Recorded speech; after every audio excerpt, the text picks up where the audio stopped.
Giving it up to God and then taking it back. Just release and let it go. You don't even have to think about it no more. Get out of the way, get out of the way, get out of the way, get out of the way, get out the way, and let God do His thing.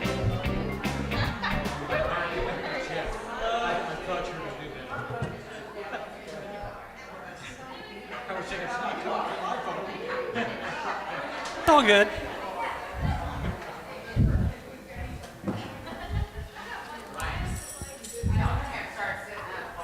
October 1st, first Sunday of October.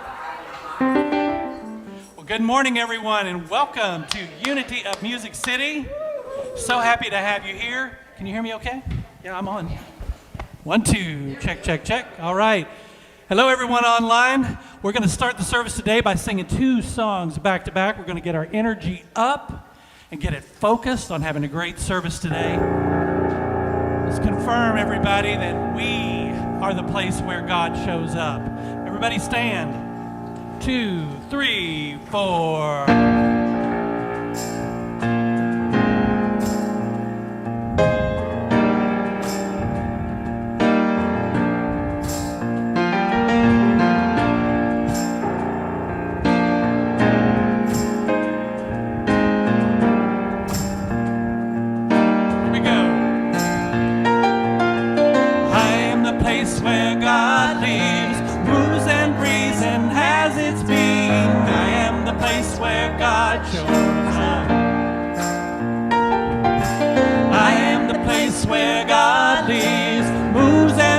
And has its being. I am the place where God shows up.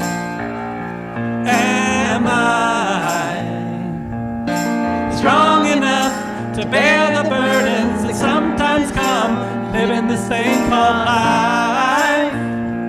Am I wise enough to make the right decisions when I'm standing at the fork in the road? Sometimes I wonder and ponder, only to realize I'm not alone. There's nothing I have to do on my own, because I am the place where God lives, moves and breathes and has its being. I am the place where God shows up. I am the place where God lives, moves and breathes and has its being. I am the place where God shows up. Will I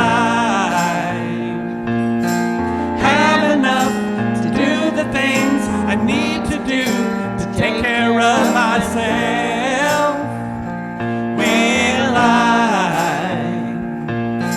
have the help of mind and body to live the life of grace and wholeness? Sometimes I wonder and ponder, only to realize I'm not alone, and there's nothing I have to do on my own, because I am the place where God lives, moves and breathes and has its being. I am the place where God shows up. I am the place where God lives, moves and breathes and has its being. I am the place where God shows up. All right, this is for you. I am the place where God lives, moves and breathes and has its being. I am the place where God shows up. I am the place where God lives, moves and breathes and has its being. I am the place where God shows up.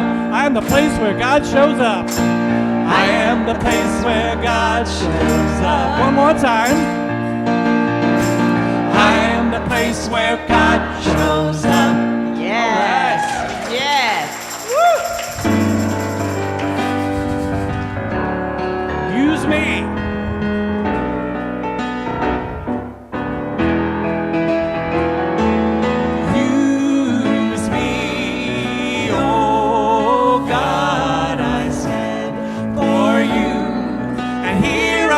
abide as you show me all that I can do.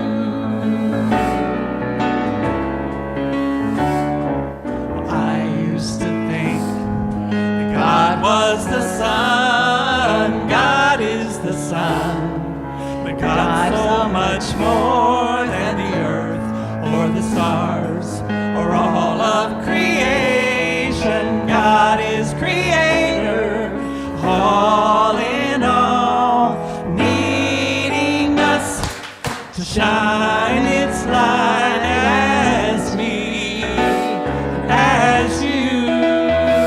So use me, oh God, I stand for you, and here I'll abide as you show me all that I can do.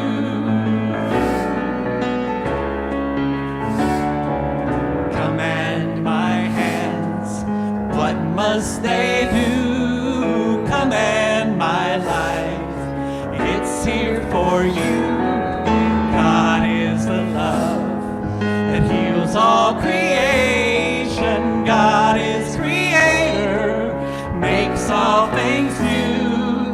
God needs us to shine its light as me, as you. So use me, oh God, I stand for you, and here I'll abide as you show me all that I can do. Come on and show me all that I can do. Show me all that I can do. Wow, you sound great today. Everybody have a seat. Thank you so much.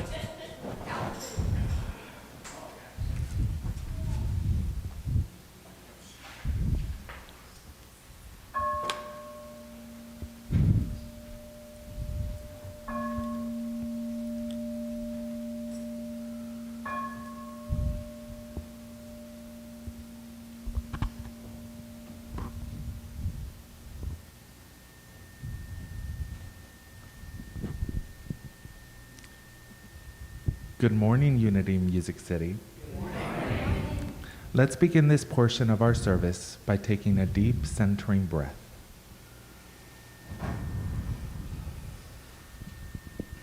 Today's centering statement is, inclusion is my expression of oneness.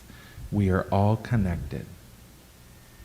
To have an inclusive mindset means that we ensure that everyone is invited to contribute, be seen, be heard, feel valued, and be counted in a way that is safe and makes sense for them. When we are inclusive of others, we respect and appreciate the wealth of knowledge and experience that others bring to the table. As we embrace this inclusive mindset, it becomes easier to recognize the oneness that we share and to celebrate our differences. On the outside, our differences may be more prevalent, but on the inside, we are truly all the same. Oneness is a journey that begins with diversity, passes through inclusion, and lives in belonging. As we travel on our journey to oneness, let's strive to honor the diversity we see, make the effort to include everyone, and empower everyone to feel like they belong.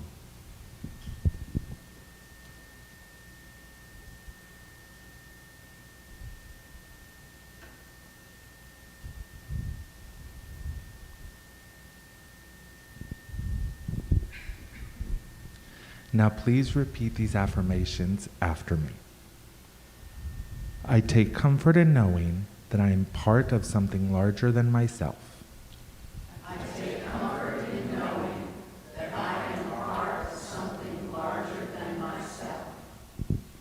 There is no separation from me and the rest of the world. There is no separation from me and the rest of the world. I love all life just as all life loves me. I love all and so it is.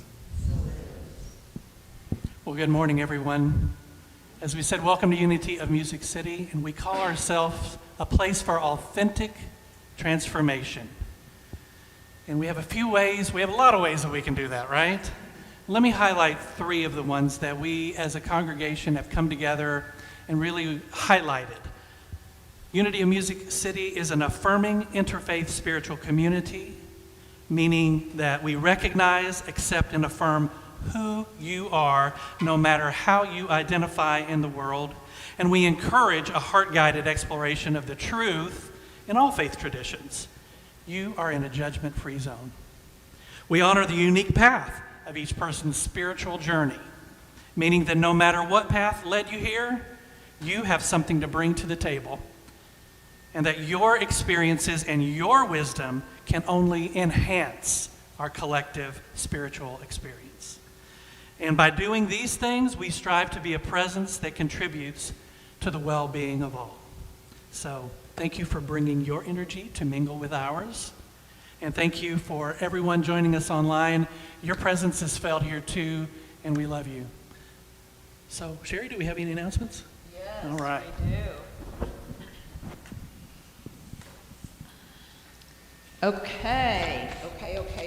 This first announcement is wonderful. Our new youth program begins today. So if you have a young person who would like to share in some playful, spiritual, uplifting activities, please see Stephanie Jacobs. Stephanie, wave. Follow there the lady she in is. purple. All right. So just let her know that you're interested, and maybe some of you here adults that have kids that are not here today, but I think they're moving in that direction towards Stephanie. So follow the leader. Follow the Pied Piper. Yes. And that is a wonderful thing. Well, there goes our A wonderful thing. Yeah. Woo! Ta-da. Okay. Wow, that was a wonderful thing to see. It was a wonderful thing to see. Wednesday Zoom class still going, has begun, and it will run through September the 28th from 6:30 to 8 p.m. That's on a Wednesday. We will be reviewing The Artist's Way, A Spiritual Path to Higher Creativity by Julia Cameron. $10 per class. You can come in at any time, okay? To contribute to the class, use the donate button on the church website and designate your donation as class. Please see social media for Zoom information. And lastly, but never least, is our prayer chaplains are always available for your prayers. If you have a prayer concern that you would like a chaplain to be made aware of, you can email the prayer request to uofmcprayerrequests@gmail.com. Also, if you're present in the room today, you can also put your prayer request in the prayer box back there on a little table just before you go out the back door, and we will hold any and all prayer requests that you have in the Spirit throughout the week, however long. I think, is it still, where is Amy? Oh, hi. Do we still hold it for 30 days, and then after 30 days, do we send it anywhere? We just hold it for longer than 30 days. Okay. Oh, okay. Thank you for clarifying that. All right, great. So if you want it held in prayer for longer than 30 days and you don't want to have it burned, you got to put another one in, right? Resubmit. Just a little light on it. Okay, great. That's all the announcements today. All right. Well, it's time for the monthly mantra, and we've been having so much fun learning and singing this song. It was a popular song a couple of decades ago, but we kind of brought it back and are making it our own for this month. It's Ebony and Ivory, a Paul McCartney and Stevie Wonder song. So I just want to kind of highlight one lyric here so that as you're singing it, kind of let it sink in a little bit. We all know that people are the same wherever you go. There's good and bad in everyone. And we learn to live when we learn to give each other what we need to survive, together alive. I love that lyric. So let's stand and sing it. 2, 3, 4.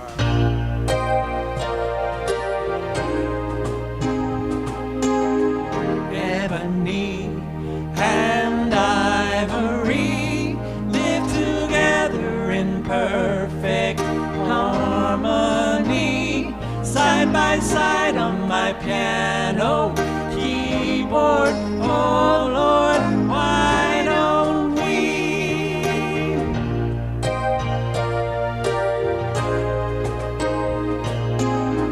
We all know that people are the same wherever we go.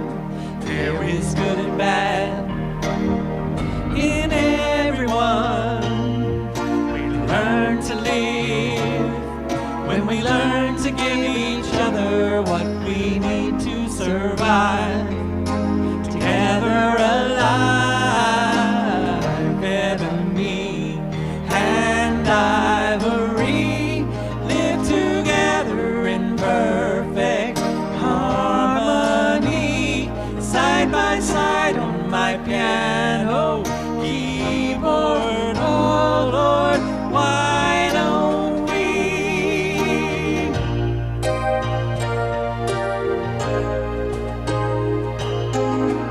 We all know that people are the same wherever you go. There is good and bad in everyone.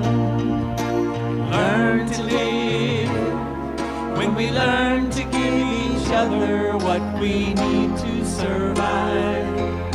Together alive, ebony and ivory live together in perfect harmony, side by side on my piano keyboard. Oh Lord, why don't we? Side by side on my piano keyboard. Oh Lord, why don't we?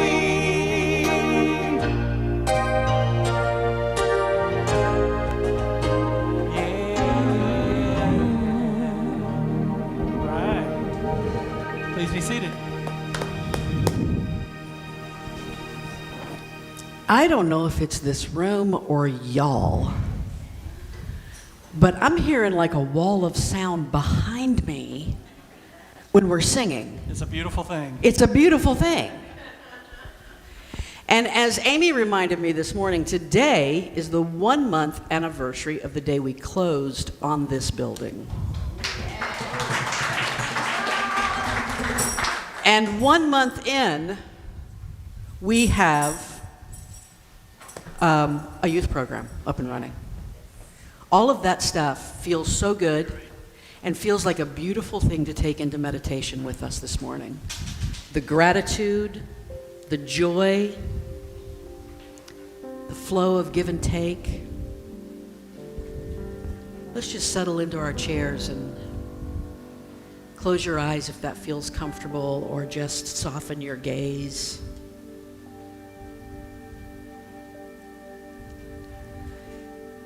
Maybe let the tongue relax away from the roof of your mouth.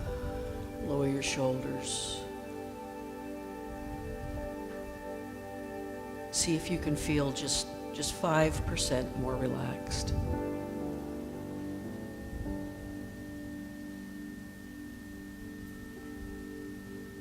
Think about your hands and your wrists. So busy doing things for us all the time. Let them relax right now. Just send relaxing energy to your hands, your wrists, your forearms.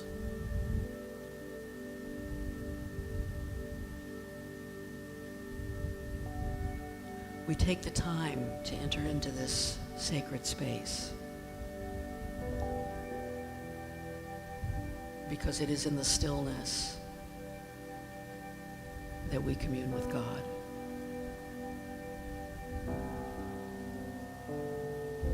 It is in the stillness that we feel the oneness, where we can begin to notice that it's hard to tell where I end and God begins. Because there is no line.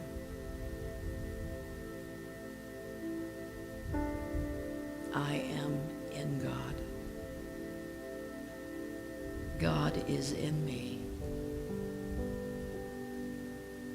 My life is God expressing.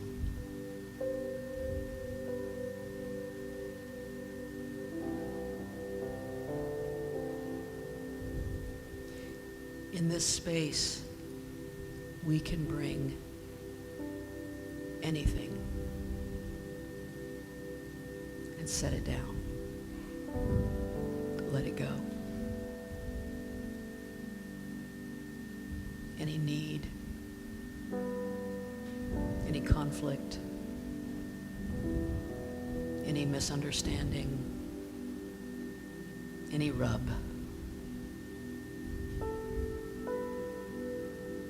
We can bring it into this space, but this space requires that we let it go. So whatever it is you're carrying this morning,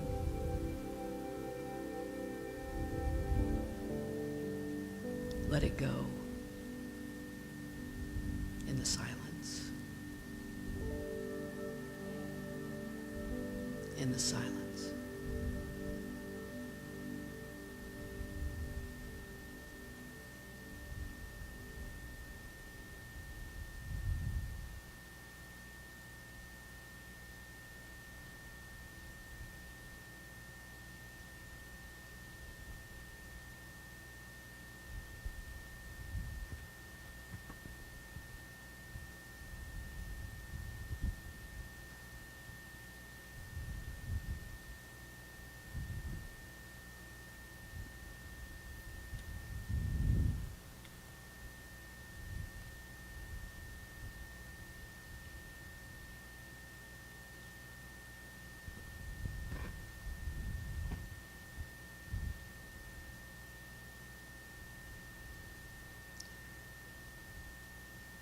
When I let something go to be in communion with God,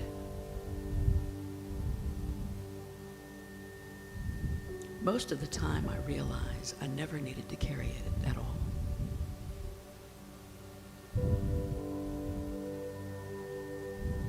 That instead, I can live in gratitude.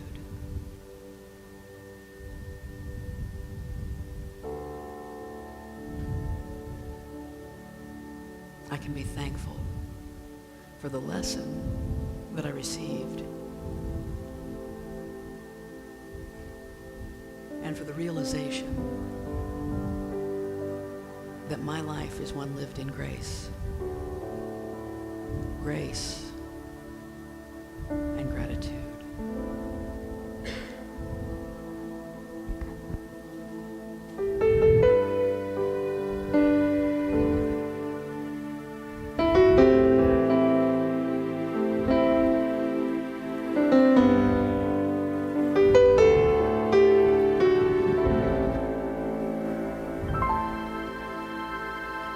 All I have is all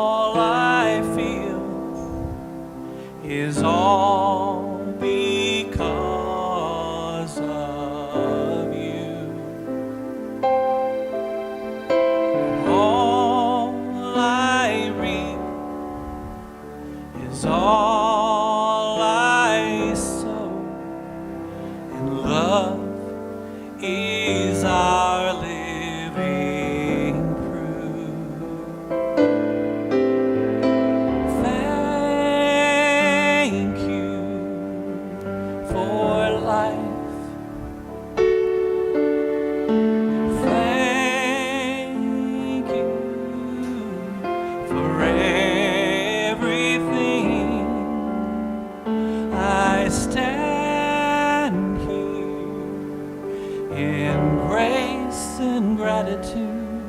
And I thank you.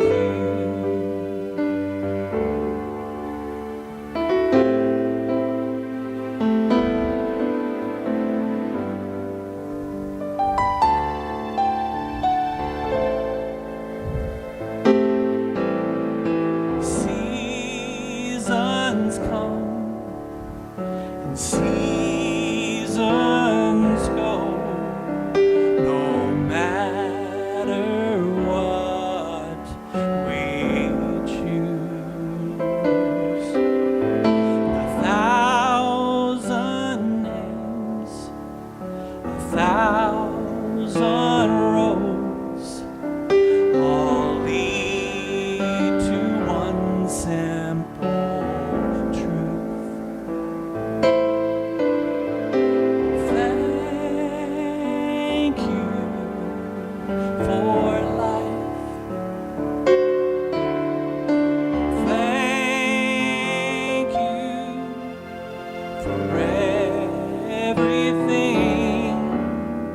I stand here in grace and gratitude, and I thank you.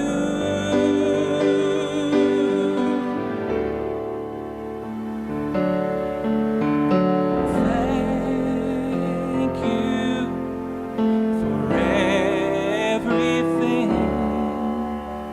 I stand here in grace and gratitude, and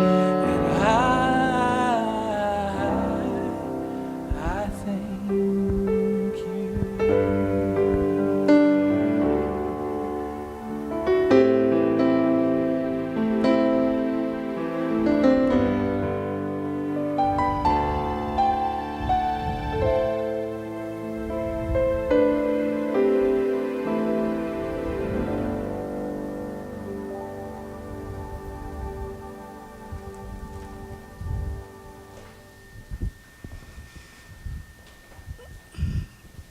I love that song so much.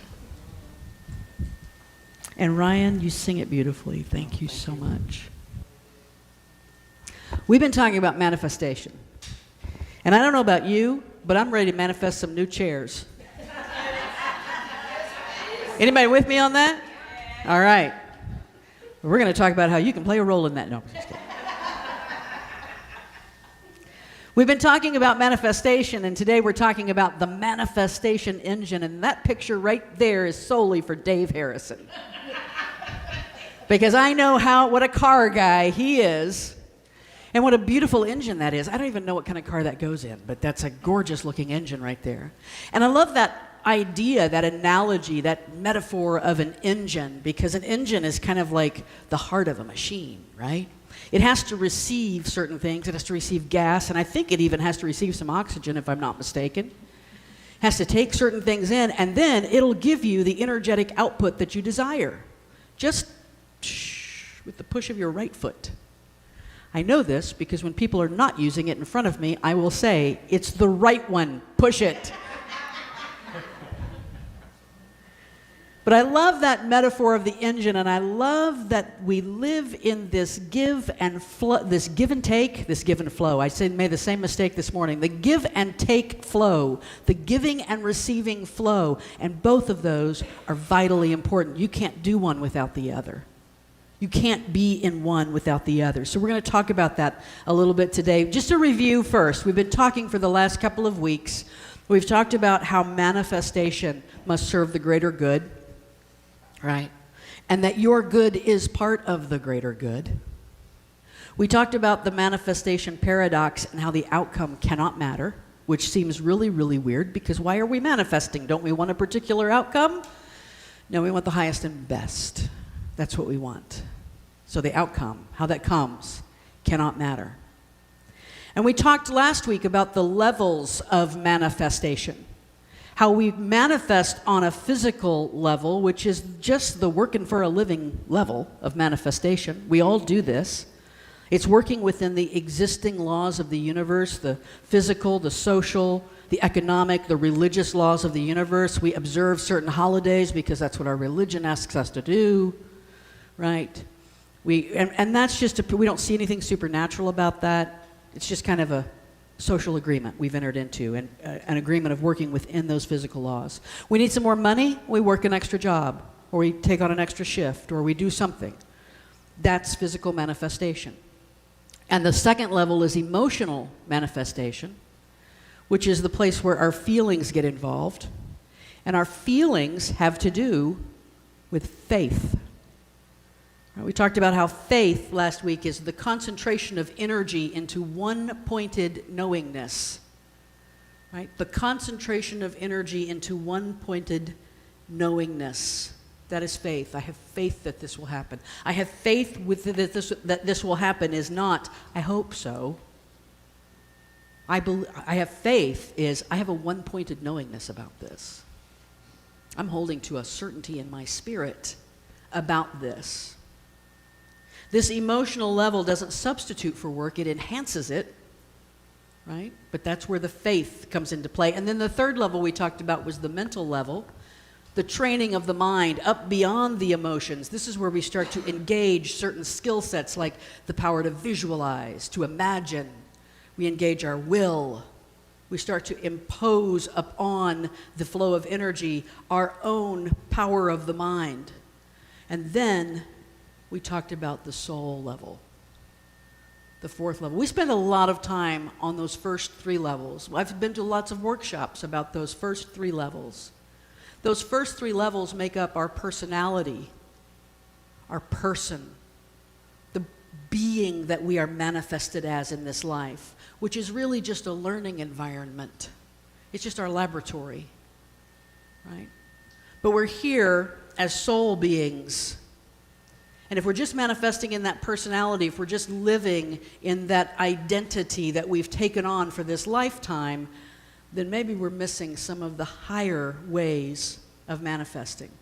We learned in the process of talking about that soul manifestation that the personality attracts things to itself through manifestation, but the soul unfolds the divine presence. Such a difference, right? The personality sees a need for things and starts to attract them. The soul says, let me evolve higher and higher. I was telling these folks right here, the closer you sit, the faster you evolve. Just going to let you know that. It happens. Dave, I'm still praying for you, man. He said, I know, right? Benita, there's no hope for Benita. I don't even think she's in the room right now. We remembered and we learned last week that our friend, our religious forefather, our religious ancestor, Ralph Waldo Emerson, told us that as soon as man is at one with God, he will not beg. I love that. That could be just the motto for my life. If I did nothing but tried to dive into the heart and soul of that saying right there, that would be my whole life. When I am one with God, I don't have to beg anymore. I am living in oneness.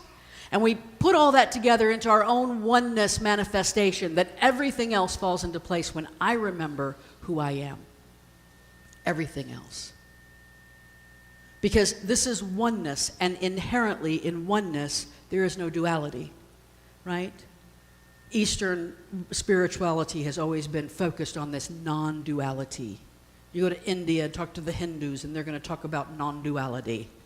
Talk to the Buddhists, they're going to talk about non-duality. In other words, there is no me and everything else. There is no me and God. There's oneness. That is what there is. Not me and everything else. Me in everything else. Me as everything else. But what about need? I mean, sometimes there's a need. We can talk about all this spiritual high and mighty stuff all the time, and some of you are sitting here going, hope I can get that electric bill paid this week. Or, boy, I sure do need a new car. Or, man, I'd love to redo the landscaping in front of my house, but I mean, how much will that cost? And I've already given Lowe's my firstborn child, and yeah, right? Right, that's an option? And so that's an option.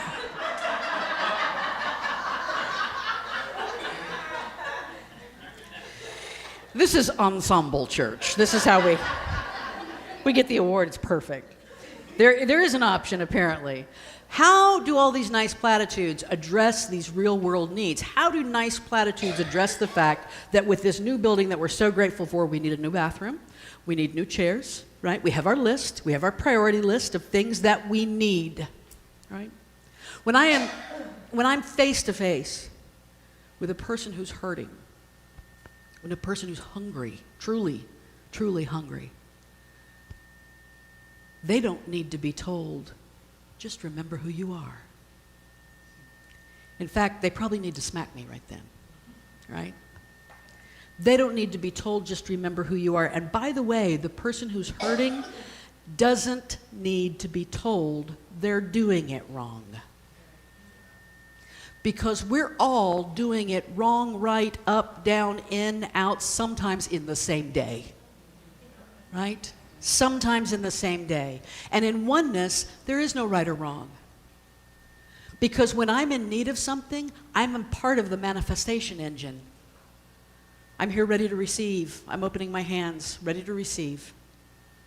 Because someone is in need of being ready to give. Right? I've needed a physical answer to a physical problem in my life. And I may be able to understand oneness consciousness when I'm not suffering. But I also distinctly remember those times when I was in need, otherwise known as my entire 20s, right? It's so easy to talk about abundance and manifestation and oneness when everyone sitting in the room is in relative comfort. And we can talk about abundance and right, manifestation, and we can all nod our heads and go, yes, that's fantastic. But it's another thing altogether to process that in the space of need. So when we encounter someone in true need, I think our role is simply to listen to the nudge that Spirit might give us to give in that moment. The engine of manifestation is the flow of giving and receiving, and the gift to me then is that opportunity to rev my engine, right? To rev my engine and say, I'm here to give. I'm part of this. Thank you, God, for allowing me to be in this flow. We've both benefited from this exchange, not only physically, but on a spiritual level. From the place of physical need, we tend to drop back into our personality-oriented modes of manifestation. Not a bad thing. We're not doing it wrong. We're not doing it wrong when we work for a living. We're not doing it, we don't need to come along and say, well, you must not be very spiritual, or you just sit on a mountaintop and God would just give you everything you want. Right? All of those are spiritual. Everything is spiritual. So we're not doing it wrong when we drop into the physical and emotional and mental ways of manifesting. They do powerful work. But we may not be operating from our highest and best place. We may have evolution yet to happen, right? And so in that space, we create what I call a kind of manifestation outside of grace. I looked up ditch digger on Google, and I got Paul Newman and Cool Hand Luke. Which works. It's a great movie if you've never seen it. And if you're going to have a ditch digger on your screen, he might as well be as handsome as Paul Newman. That's all I'm saying. But see, manifestation outside of grace is us saying, I have to do something right. I have to work the right way, or I have to have faith the right way. I have to affirm the right way, visualize the right way. But grace, according to our dear friend Merriam-Webster, is unmerited divine assistance. Now, I'm not so sure I like the unmerited part of that, but it is divine assistance I didn't even ask for. I didn't even know to ask for it.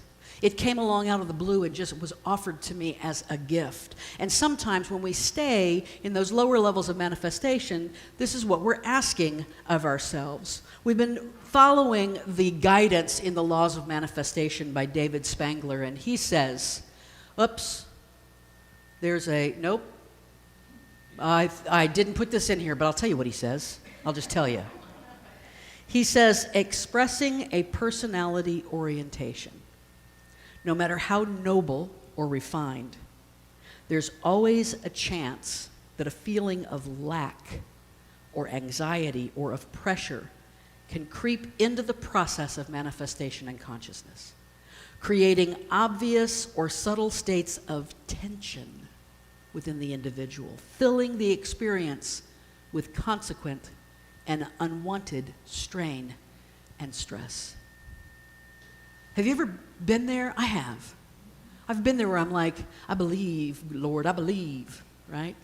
And I need to manifest this. I'm going to manifest this, and I got to hold my head just right, and I got to stick my tongue out, and it's such a place of tension. It's such a, right? I'm just like this, instead of being in the flow, relaxing into what Spirit can do for us through grace. When we remember who we are, we tend to step out of the receiving space, and we start to evolve into the giving, the creating, the being side of manifestation, and that's soul-level manifestation.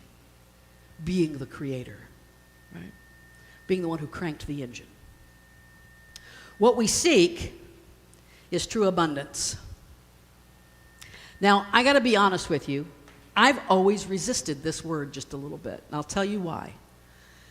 Because as a communicator, I know that my communication is only as good as the receiver. And I may say something, but you hear a certain thing, and you hear something completely different than what I said. It's why for years and years and years I didn't use the word God. I believed in the divine. I had a beautifully spiritual relationship with it. God was so much bigger than the God that I grew up with as an understanding, right? The church I grew up with had God in this very specific box, old white man with a long white beard, sitting up on a cloud, right? And so I had to bust out of that. God is neither he nor she. God is neither old nor young. God is divine and eternal. God is the Spirit, the Great Spirit, Allah, whatever name you want to give it. That's God. And so I resisted words like God and even prayer sometimes because I wasn't sure how it was going to be received. I finally had to get to a point where I said, how people receive it is none of my business. I just have to speak it. And so abundance was kind of the same kind of word for me. Because when I talk about abundance, I talk about it as a spiritual quality, a way of being. And generally speaking, others see abundance as an answer to a need. Right? To the personality, abundance is a measure of quantity. Right? Those first three levels, my identity, myself, need represents something that we lack. This represents a kind of duality. There's abundance and there's scarcity. When I'm looking at it from the personality, there is a need. But to the soul, abundance is a measure of quality. I'm always a child of God, but to what degree do I know that? I'm always the expression of the divine, but to what degree am I living that in this moment, in this day, right? So let's talk about need for just a moment. Since we're talking about abundance, let's talk about what need is, because there are certainly soul-level needs as well. From the physical personality levels, need represents things we don't have. We've all been the person in need. We've all been the person in need, haven't we? Right? Unless you are just, even if you were born into wealth and you always had everything handed to you, I guarantee you needed something at some point, right? We've all been the person in need. This sense of not having, which is the level of abundance we encounter on our personality level, where there's a lack, I have to fill, there's a scarcity, and there's an abundance, that duality. This sense of not having can impair our ability to align with the consciousness of abundance. From this space, manifestation is seen as successful when a thing comes along, when a need is filled by a physical thing. So manifestation equals materialization on that level, right? It's simply used to meet needs, to fill holes, to respond to a vacuum. We've heard it said before, right? Even on a spiritual level, nature abhors a vacuum, and so let's fill it in there. But that is personality level manifestation. Spangler says, being a spiritual process, manifestation is also successful if it results in a change of consciousness. The vital thing is what the meeting of that need does to allow consciousness to grow and expand. It's quite all right, Kate. It's fine. We have no carpet. We need to manifest carpet right now. The vital thing is what the meeting of that need does to allow consciousness to grow and expand. Using manifestation to fill physical needs can sometimes, if we get really good at it, I know people who are really good at it. They can manifest right and left, right? Sometimes it can result in overlooking a true soul need. Right? What does my soul need right now? If I have too literal, too concrete an attitude toward what the need actually is, it can sometimes blind me to my true needs. How many of you have ever been through a really, really tough time in your life? And I mean, the answers were not coming. It just didn't seem like they were coming at all. And when you come out the other side, at some point you look back and go, man, that was one of the most profound lessons I've ever received. A need was being fulfilled, right? We just saw the physical need, and that's all we could focus on, but a bigger need was being fulfilled. When we have that kind of physical need, when we're stuck on that personality level, then where does that need stop? Right? Manifestation of stuff becomes this kind of prison that one is never satisfied. One of my friends, who was probably the wealthiest person I've ever personally known, worked a big muckety-muck job way up high in a big muckety-muck company. I don't know what muckety-muck means. I'm just making it up. She used to refer to her job as her golden handcuffs. And I used to think, oh, man, that is sad. That's one of the saddest things I've ever heard, right? But she couldn't let it go. Because every new need filled created a new need. That house, that big house I was craving, now I got to have that bigger house, right? We've seen this all around us, wealthy people who are never satisfied, who never seem to hear the call of their spirit. They may have the quantity of abundance, but not the quality. And here's the thing, too. We've all been that person. We've all been that person. How many of you don't have to raise your hands, how many of you think in your spirit are now living on an amount that you craved at some point in your life? Like, if only I had that much income, I'd be great. This is the Biltmore.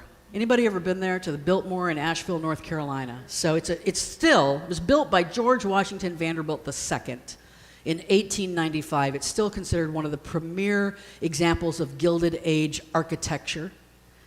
And I visited there. It's been probably almost 20 years ago now that I went, and you can pay money and you can tour it. It's still the largest privately owned home in the world, I think. Maybe in America for sure. It's still owned by descendants of the Vanderbilts. They don't live there anymore, but it's still a privately owned home. And you can go tour that. And when I went and toured it, you get these little headset and you walk through and you can see, oh, there's a chess set that used to be owned by Napoleon. And, you get all this little details. And as I was walking through, I started to feel agitated. Like I was just kind of like, I don't know what it was, but agitation was building up inside of me. And all of a sudden, I was probably halfway through, I don't know, maybe I was in the servants' quarters when this realization hit me. It would have been fitting then. But the realization hit me that I was mad at all these other tourists for messing with my delusion that I was just strolling through my own home. And these people were in my way. Right? I'm telling you, it was such a real feeling that I went home and wrote a poem about it. So we all feel that. Oh my gosh, let's drive through this neighborhood because these houses are so big, right? Now there's nothing wrong with that. It's possible to have both, right? It's all just energy. But real material wealth, spiritual abundance, you can have both of those. You can recognize your oneness at the same time. So you might have heard about this week. Crystal's queuing up a video here. You might have heard about this, but Yvon Chouinard, the founder of Patagonia, did y'all hear about this? He's worth $1.2 billion, and he's transferring the ownership of his family's ownership of the company into a trust and a nonprofit organization. From now on, all profits from Patagonia will go to fighting the climate crisis. All profits. Do we have that video queued up? Let's see if we can hear it. Oh, it's kind of in the middle there, I think. No, it's just where it buffered. Okay, well, we'll see if it can work. Hold on, I gotta unmute the television itself. All right. It's a complicated, high tech. Sorry, I'm still trying to figure out how this remote works. That's quite all right. If it doesn't work, we can move on. Well, let's just get it playing. There we go.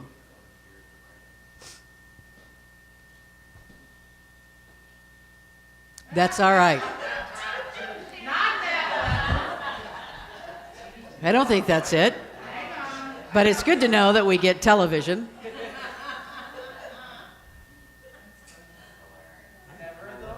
Never a dull moment. There we go.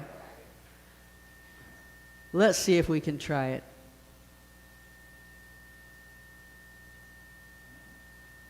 All right. That's quite all right. That's quite all right. We'll give it one more minute, and if not, we'll just talk our way through it.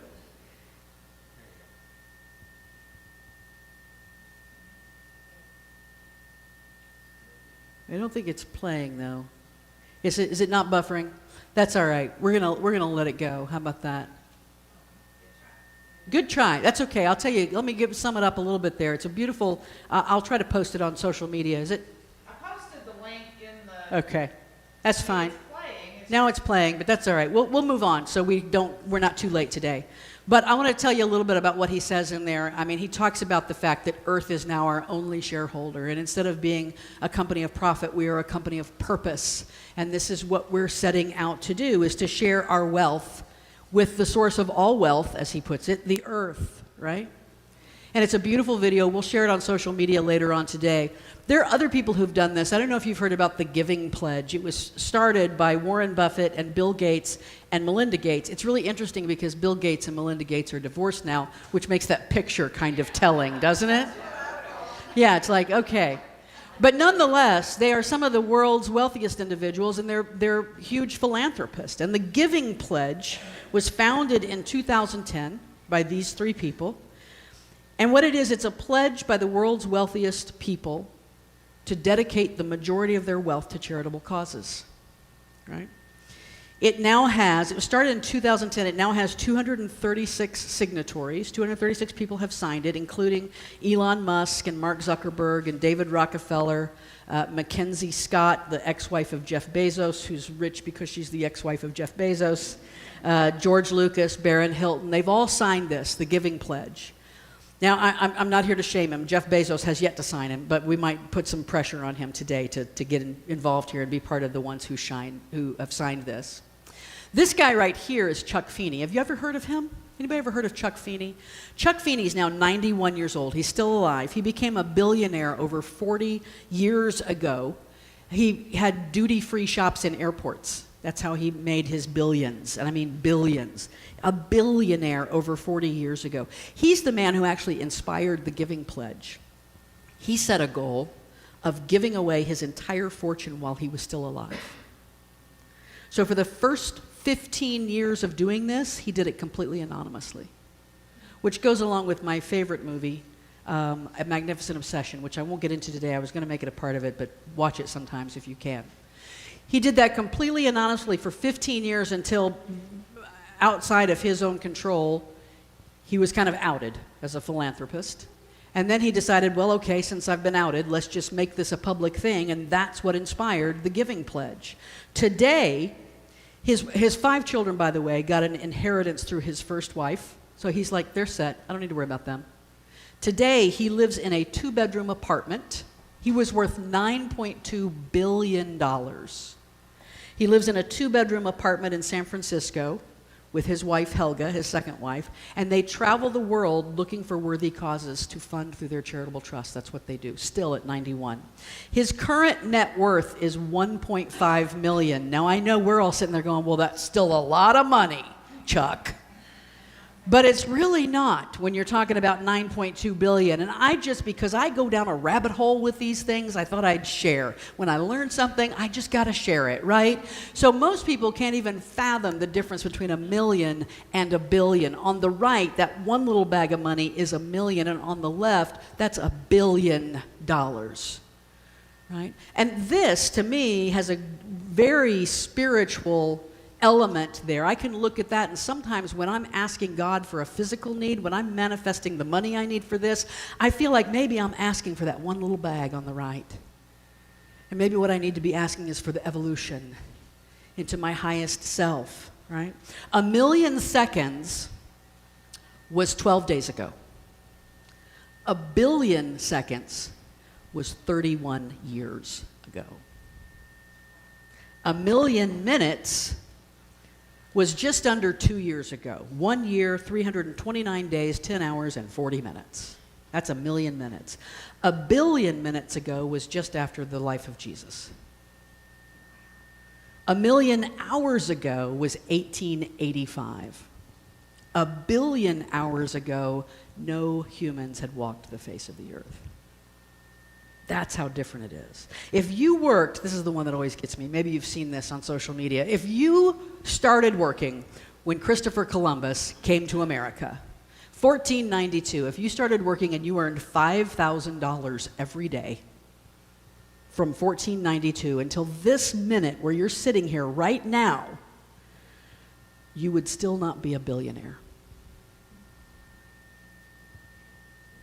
In fact, you would have compiled, if you hadn't spent a penny, you would have compiled less money than Jeff Bezos makes in 1 week. I think he needs to sign the giving pledge. I'm gonna shame him, right? No, I'm not really. I'm not gonna. He can do whatever he wants to. So we think about this. We think in terms of the mind is limited, and it thinks of terms of time and money. We think in terms of things we can count, the quantity, the millions and the billions that we can count. And there's something so much bigger than that. The personal self is limited. It sees a need, it wants it filled, it thinks only about the lack, what can fulfill the lack. Sometimes those billions of dollars aren't fulfilling a financial lack, they're filling a much deeper lack somewhere in someone's spirit, a lack of self-worth, right? And so that mind and our physical, our emotions, our physical self, we may not have all the data that's available at the soul level. We can only see certain solutions. So our visualization is limited. Our ability to imagine is limited. Right? So what soul manifestation is a kind of oneness. Rather than saying, I have to have so many dollars to make my life worthwhile. I have to have so much time. I have to acquire things that I can quantify. What the soul seeks is a state of consciousness, peace, joy, love, freedom, friendship, acceptance, relaxation, a sense of accomplishment, self-worth. To the soul, there's oneness behind all of this stuff. One energy. Right? We're not foregoing physical manifestation, but we're learning to use it in conjunction with our soul's deepest needs. We want to physically manifest chairs, new chairs, comfortable chairs, lovely chairs. But what is that process going to do for us as a community on a soul level? Because that's going to be the real manifestation that we're going to do in that process, right? It's not a formula. The soul level of manifestation is not a formula. People want it to be a formula. That's why people shell out a lot of money to go to workshops and do all this kind of stuff. They want to hear, what is the formula? How do I manifest? Just tell me, I'll do it. What is the secret? Nobody can tell you the secret because it's something that happens within you. It's not a process of attraction. It's a process of liberation. It's a process of freeing yourself, right? David Spangler says that need must be redefined from being a thing that fills a lack into being that which permits and nourishes the externalization and growth in harmony with the whole of the God within the Spirit. And as an English teacher, I'm looking at that going, that's a wonky sentence right there, so I had to rewrite it. All I truly need is that which reminds me of my oneness with God. All I truly need is that which reminds me of my oneness with God. And sometimes God reminds me of that through giving me the money for that electric bill, right? Through helping me find some kind of something I didn't expect, the grace. If you're not expressing your divinity in this moment, that's a need. If we're forgetting to wake up and be in communion with Spirit, that's a need. Need, so here's the definition. Need is an invitation. Need is an invitation to the soul to make manifest the oneness that we already exist as. Every single type of need contains this opportunity. Let's say I needed $100 to pay my electric bill. I've been there. That's been a real need of mine. Thank you, decade of my 20s. Right? I've needed $100 to pay my electric bill. I can attempt to physically solve the problem by looking for more income. I can get, as a matter of fact, I got stuck there for a long time, and yeah, I got to pick up another shift at work. Can't buy that because I need to pay my electric bill, right? I was physically trying to solve this problem. I can visualize the money that I need to pay this. I can have faith and believe. I can use positive affirmations. I can shift my emotional energy. I can use the power of my mind to imagine the joy and relief I will feel when this bill is paid. I can engage my willpower. I can impact my vibration. I can do all of that stuff. But imagine taking all of that one step higher.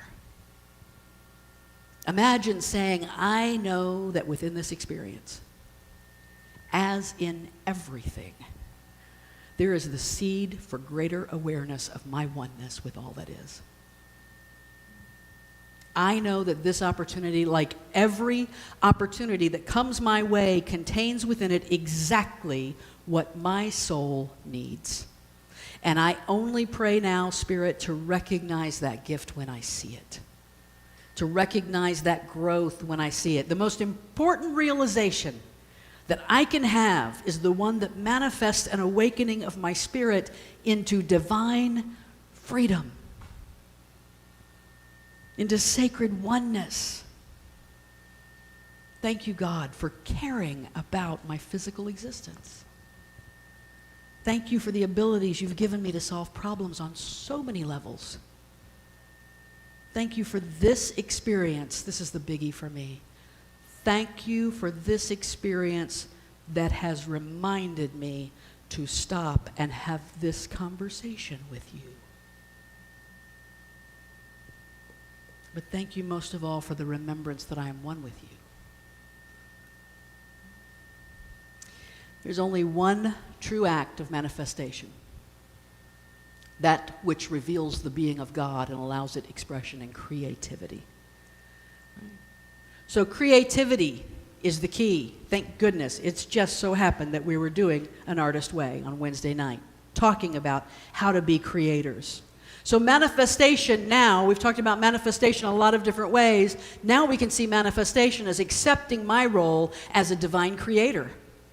Stepping into this. In lesser evolved times, I might have needed to manifest so that I could receive something as an awakened being who lives in the knowing of oneness with God and remembers who she is. I need to manifest so that I can create again and again. It's the call of my soul, right? It's the call of my soul. I look for ways to give, knowing that it's not the other side of receiving, as I once believed in my dualistic thinking, but they are in fact the same energy.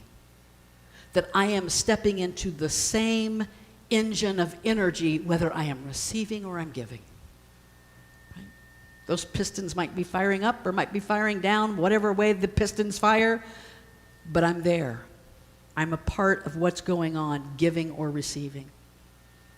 I'm always receiving everything I need, just as I am always giving and creating and expressing.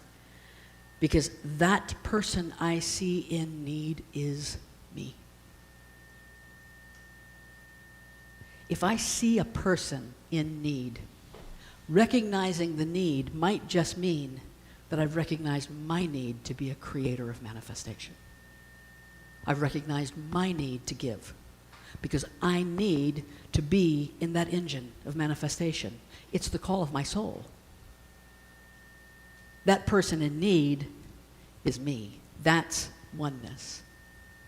A few years ago, about 5 years ago, I guess it was, we had a meeting. When we were in the old building, we had a meeting after church one day because as a spiritual community, we were facing a little bit of a financial crunch. It happens sometimes. I'm looking forward to the way our spiritual community can evolve together into soul levels of manifestation and what we can see happen, right? As we engage in that together. But we were having a meeting after church one day, and we were talking about the nuts and bolts. Charlotte was there. She was probably telling us what the nuts and bolts were, as a matter of fact. And we were having a realistic, down-to-earth meeting about this. And as I was sitting there, I had this nudge in my spirit somewhere. And does God ever nudge you and you're like, hush, hush? I had this nudge in my spirit somewhere. I heard it clear as a bell. $400. Give him $400. I was like, I don't know whose God you are, but you and I haven't talked, right? $400. He said, give him $400. He, she, it. Give him $400. I kept feeling that. I kept sitting there going, no, I don't think. Wait a minute. Let me think about what's due this week. Let me think about what I need to take care of. Let me make sure I have my rent paid. Let me give him $400. Give him $400. Give him $400. I just kept hearing it. So I did. I said, I'll give you $400. Went over there, probably handed my debit card to Charlotte. She ran it for $400. And I'm sitting there the whole time thinking, you've lost your fool mind. I got home that afternoon. I lived in Gallatin. The church was in Hermitage. I got home that afternoon. I decided to go to my mailbox, which is something I never did on a Sunday because the mail doesn't come on Sunday. But I hadn't checked it in a couple of days. I lived in an apartment at that time. And I went and I opened the mailbox, and there was an envelope from my insurance company. I'd had a car wreck about a year before. The insurance company, there was a little letter, and it said, we're so sorry. We did not completely fulfill your claim, whatever it was. I don't remember what it said. All I remember was there was a check for $400. Exactly, a check for $400. Spirit knew something I didn't know in that moment. And Spirit said, look, it's okay, trust. Trust. And I did. It wasn't easy. I had to go through that process. And here's the thing. What I know is that on the physical level, Spirit said, I got you covered on that $400. But on the spiritual level, on the soul level, I'm still here talking about it 5-6 years later because it still resonates in me. As a reminder to trust, as a reminder that I can have faith in this process, that I live in the engine, I live in the flow of giving and receiving, and it's always going to take care of me. In spiritual community, we get a lot of great opportunities to practice this. Now, you know, Unity of Music City has never been the place that does a lot of this asking people for money. I can't stand that, got to be honest with you. Can't stand that. But what we hope to be is the place where people can engage in this in their own lives. Right? Your giving to the world happens in a lot of different ways, whether it's here, whether it's to that person who's standing at the corner as you leave here, who needs some money, whether it's however you feel guided to give. I've made a decision to be super intentional about my giving. And God and I together have come up with an amount that I'm going to show up with every month, right? Because I think that intentionality is part of it. I think it's more important than the amount, quite frankly. I think it's more important than anything else. It's the awareness, the awakeness, the intentionality, the being. I want to live in that flow. That's the nuts and bolts of it. I want to live in that flow, and I want that for Unity of Music City. I want us to be so in the flow that we're just like, look at this, all this giving and receiving that's happening around here. Because that's how we evolve spiritually. It's not really by sitting on the second row. That was a joke, folks. It's not really by sitting on the second row. It's by stepping into the manifestation engine of giving and receiving. Namaste.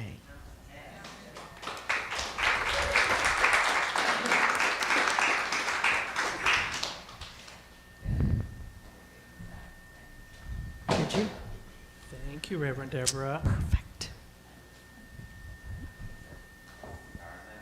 Let's everybody take a breath. That was a lot. We are here to manifest. If you want to learn how to add creativity and manifest from a place of creating, I invite you to join the last couple of weeks of the Wednesday night class that we're doing. Sign up for the mailing list. You can do that right there in the lobby. And we'll get you a link, and you can do the class online on Wednesday evenings. So we begin each service in thanksgiving, and we end each service in gratitude. Because we're grateful for the opportunity to learn and grow and share with each other. We're grateful for the opportunity to have a physical and spiritual experience of love, joy, and peace. You can do that just by closing your eyes and feeling it. And we're grateful for the opportunity to give back to the potential that is this spiritual community. We give of our time, our talents, our treasures, and we give generously. There's all kinds of ways to give. We give from the depths of our hearts and the bottom of our souls. And you can see the ways to give here. The bucket is right there in back. There's Charlotte right there. There's the red bucket. Oh, look at that. It's like Vanna White back there. Automatic bank draft. Be sure to sign up for Amazon Smile and Kroger Rewards card. So they give us a little slice of everything that you buy from there. So let's sing our gratitude. If I can get the right sound going here. There we go.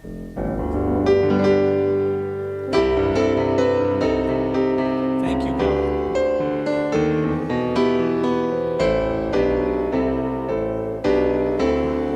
Here we go. Thank you, God, for opening our hearts and for all we've gained. We carry you with us as we leave this place, knowing a love that's so real.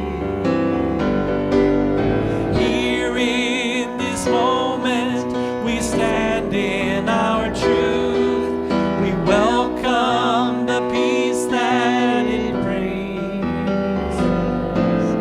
God, as you guide us, renew and remind us that you are the reason we sing. God, as you guide us, renew and remind us that you are the reason we sing. Yes. Let's all stand, and Sherry, will you lead us in the prayer for protection? I will. All right. The light of God surrounds us. The love of God enfolds us. The presence of God protects us. The presence of God watches over us. Wherever we are, God is, and all is. Life is good. We are truly blessed. Sing it with me. All is well, life is good. We are truly blessed. All is well, life is good. We are truly blessed. All is well, life is good. We are truly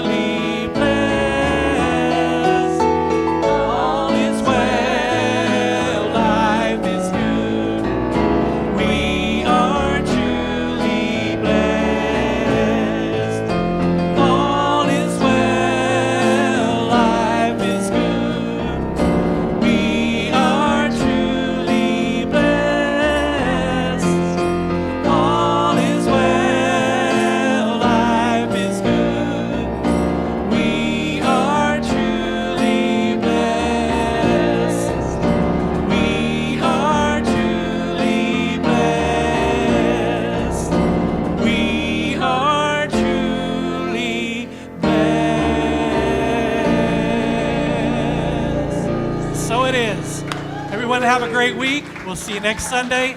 Thanks, everybody, for watching online.